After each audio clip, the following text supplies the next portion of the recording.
look ourselves in the mirror, as we did this week. We didn't get the outcome that we wanted, but guys, like I just said, we're going to find out who the dudes that really are in this team, and I believe in everybody. Well, the Eagles came into this game needing to make a statement, and the statement was that the Eagles are perfectly content with dropping 2 in a row for the first time since October of 2021, and they are perfectly content with playing football at a substandard level, because that was what we witnessed tonight, and it does not leave any Eagles fan with a good feeling. Welcome to the Bird's Nest Podcast. I'm Joe Donahue. Thank you so much for joining us. The Philadelphia Eagles dropped another blowout this week, this time to the Dallas Cowboys by a final score of 33-13. Yes, the Eagles lost the game by 20 points. There was no level of acceptable performance at all during this game. The offense couldn't get anything going. When they did get things going, they were unable to keep it going because they just simply turned the ball over. The defense couldn't keep the Cowboys from doing anything that the Cowboys wanted. This game was basically a correction for the Cowboys from the earlier matchup when the Cowboys lost that game by a couple of inches. And the Eagles are right now not looking like they are living up to anywhere close to the potential that we had expected them to come into during the course of this season. So everybody needs to be held accountable for this game. So we're going to start by taking a look at the ways in which this was a just total system collapse for the Philadelphia Eagles. Jalen Hurts was 18 for 27 in the passing game. That is a 2/3 completion percentage for 197 yards in the passing game. The longest passing play was a 30-yard pass from Jalen Hurts to Devontae Smith. It was a beauty of a catch. Devontae Smith did a great job of catching that and getting the 30-yard pickup. The second longest passing play of the game actually was not even thrown by Jalen Hurts. It was a fake punt that Braden Mann did very early in the game. Mann, to his credit, sold the fake punt so well, I don't think anybody saw that coming, and Olamide Zaccheaus was running wide open on the right sideline, and Braden Mann found him, and that was a 28-yard pickup. The third longest play of this game was Jalen Hurts' 24-yard pass to A.J. Brown, but there were no plays after that the Eagles ran that went for more than 20 yards. And to their credit, the Eagles actually didn't have a ton of 3-and-outs. The Eagles only had 2 3-and-outs in the entire game, but the Eagles were only able to score field goals. The Eagles scored twice in the second quarter, and that was it for offensive scoring.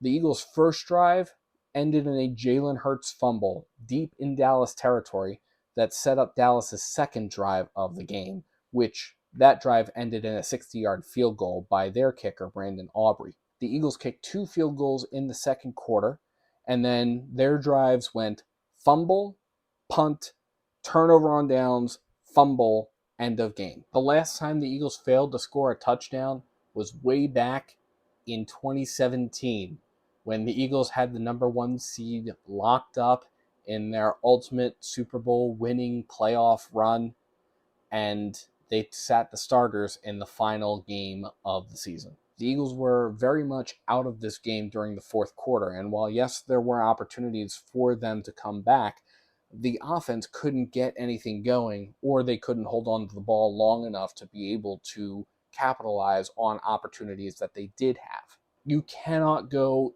that deep into Dallas territory and fumble the football. All 3 of the Eagles' fumbles occurred in Dallas territory. All 3 of them occurred while they had opportunities to drive. Under absolutely no circumstances can you turn over the football that many times, that deep into the territory of your opponent, who has shown time and time again throughout the game that they are able to march down the field and score if they get the football. And one of the frustrating things about Jalen Hurts' performance in this game was the fact that he didn't target any receiver beyond A.J. Brown, Devontae Smith, or Dallas Goedert. He didn't target any of them. Olamide Zaccheaus is on the board simply because of the fake punt. Now, the Eagles did get back to running the football a little bit more. DeAndre Swift carried the ball 11 times for 39 yards. Jalen Hurts had 5 carries for 30 yards. A number of them were designed runs for Jalen Hurts. Kenny Gainwell, 4 carries for 28 yards. Boston Scott, 3 carries for 9 yards. 2 of those carries came in garbage time at the end of the game when the Eagles were simply out of it and were resting their starters for the last couple of plays. Now, a lot of Eagles fans have been calling for Brian Johnson's head over this, and the fact that Johnson's play calling has left a lot to be desired for Eagles fans. And I understand where that sentiment is coming from, but the problem with that is that, except for the couple of 3-and-outs, the Eagles were moving. It was not really a play calling problem. So the Eagles offense, very simply put, couldn't get anything going. But the Eagles defense, oh boy, the Eagles defense still has not returned from the bye.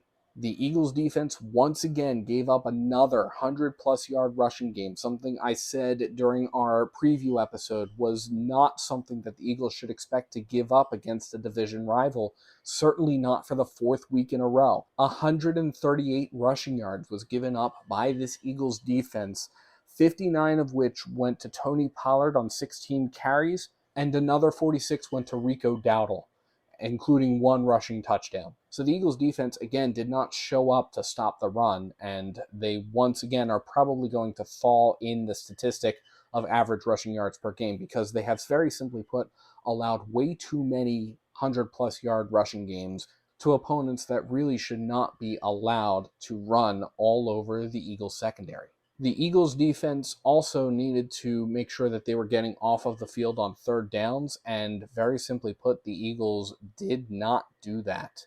The Eagles defense allowed a 56% conversion rate on 3rd down. That was 9 for 16 to the Dallas Cowboys. And while, yes, that is the best 3rd down conversion percentage the Eagles defense has allowed to an opponent since the Kansas City Chiefs game, the problem is, except for 1 drive where the Eagles were able to get a 3rd down stop deep in Dallas's own territory, the Eagles defense was allowing these 3rd down stops to occur in their own territory.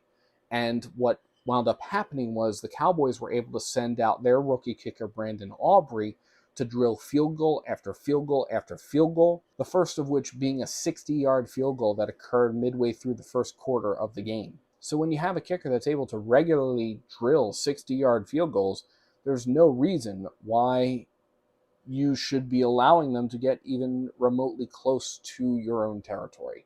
And the Eagles defense, very simply put, was not up to the task this week of stopping the Dallas Cowboys. Now, I will say this. There were a couple of bright spots on the defense. There were actually 2 Dallas Cowboys drives that did not end in points for them. The first Dallas Cowboys drive that did not end in points was the drive that I alluded to, where the Eagles were able to stop them deep in their own territory that resulted in a punt. The second one actually occurred immediately following that drive on the Cowboys' next possession. The Eagles were able to get pressure to Dak Prescott, who was ultimately strip-sacked, recovered by Jalen Carter, who returned the football for the only Eagles touchdown of the game. It was a defensive score. The last time that the Eagles have scored a touchdown on a fumble was way back in 2021 when Darius Slay returned a 17-yard fumble recovery against the Denver Broncos on November 14th, 2021. It was definitely a welcome sight because at the end of the day, nothing about this game is really deserving of any kind of praise from any Eagles fan at all. There is no reason why the Eagles should be patting themselves on the back for this game. The Eagles have lost 2 consecutive games under Jalen Hurts for the first time since October of 2021. And Eagles fans everywhere are scratching their heads right now. The Dallas Cowboys, with this victory, overtake the Philadelphia Eagles. They do overtake them in the number 2 seed. San Francisco claims the number 1 seed by virtue of the head-to-head, and the Dallas Cowboys claim the number 2 seed for the time being due to the fact that the Eagles and the Cowboys split their matchups on the season, and the Cowboys have, as of right now, a better divisional record with 4 wins and 1 loss compared to the Eagles' 3 wins and 1 loss. Now, I'm not saying the Cowboys have an easy schedule coming up. They don't. They have a number of tough games that they could have, and anything could happen with the NFC East. But very simply put, the Philadelphia Eagles came out and were not the better team. They were playing lackluster football. They were playing uninspired football. They were playing football that, just very simply put, is not acceptable for a team that is trying to defend an NFC championship and is hoping to get back to the Super Bowl this season. Shane Half of Bleeding Green Nation actually probably said it best. If you're in week 14 and you still haven't put it all together and you're still looking for that complete game, maybe it's time to face facts and acknowledge that you're not as good of a football team as you were hoping for. The Eagles team needs to do a lot of soul searching and needs to do a lot of soul searching quickly. Now, Nick Sirianni did speak in the Eagles post-game press conference about how Eagles players have all had to rise above adversity. I know that everybody that's in that locker room has been through in their lives and has made it to this point. They've made it to this point because of the they've been through. And so that adversity has made a lot of us in that locker room where we are today. And we got to remember that. We got to internalize that, and we got to, make sure that the adversity that we're facing right now, we're able to get through and make sure we get better from it. And those are very true words. Let's hope the Eagles can back it up, because right now this team doesn't have it, and they're playing.